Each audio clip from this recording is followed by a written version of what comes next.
Challenging America's relationship with Israel, Congresswoman Rashida Tlaib said Israel has, quote, an apartheid system, that violence has been met by Israeli-led forces under Netanyahu's racist policies. Senator Elizabeth Warren, these evictions are illegal and must stop immediately, while Congresswoman Ilhan Omar called the attacks, quote, an act of terrorism. So will the Biden administration step in? Two former State Department spokespeople, Morgan Ortagus and Marie Harf, two wonderful ladies, here to talk about this with us. I want to just show you the Wall Street Journal headline, the editorial headline from this morning. Hamas tests Israel and Biden. Iran's Palestinian ally reignites its conflict with the Jewish state. And then listen to Jen Psaki here. The president and his team will continue to pursue the conditions for diplomacy, dialogue, and de-escalation, and protection of civilians. We will also continue to support a two-state solution to the Israeli-Palestinian conflict. That is the only way to ensure the just and lasting peace that two peoples have struggled to achieve. So I read some of the statements that some Democrats had said, and that was not the official Biden position, Marie, but what do you think at this point the Biden administration needs to do? Well, Dana, in the short term, clearly what we need is de-escalation by both sides. The Israelis absolutely have a right to defend themselves, and thank God that Iron Dome battery that the Obama administration built for the Israelis is helping prevent more injuries in Israel from Hamas rockets. But we also cannot ignore the fact that the provocations that led to this latest round of violence were in large part from the Israelis, evicting Palestinian families from East Jerusalem, these huge military confrontations on Jerusalem Day. And so both sides here, and look, Hamas is not particularly popular among the Palestinians. We should be clear about that as well.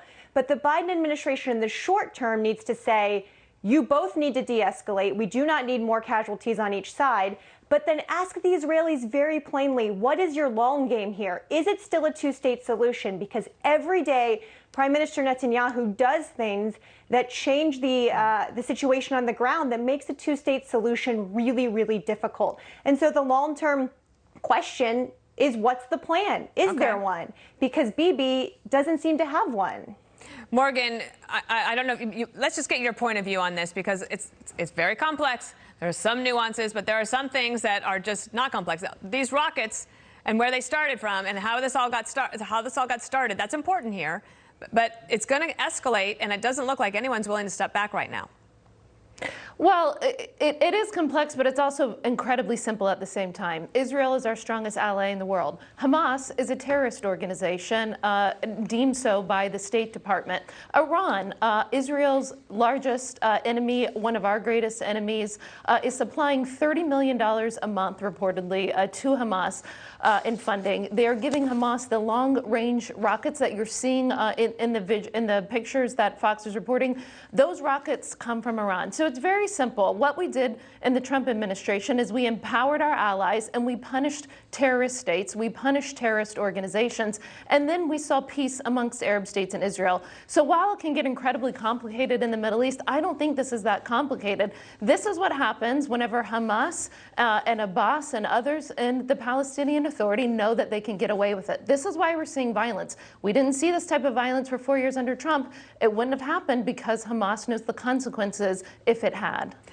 Marie, let me just let you respond to that. And also, if you could just speak quickly, do the Democrats have some problems even politically internally here when they have people that make statements like Congresswoman Tlaib? And does that put Biden in a tough, difficult position? I actually think Joe Biden is probably the Democratic leader most pro-Israel. He has a long history of working with Israel, and so I think he feels very confident in his personal relationship with the Israelis and his support for their security.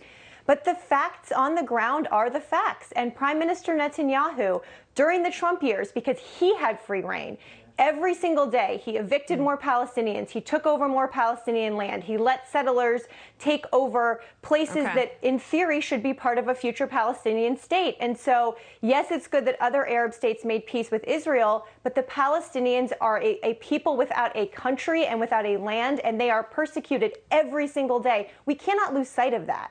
Okay. Morgan, do you want to do a quick response on that? And then I got to go. No, I mean, listen, yeah, I think the bottom line here is we put forward a peace plan between the two states.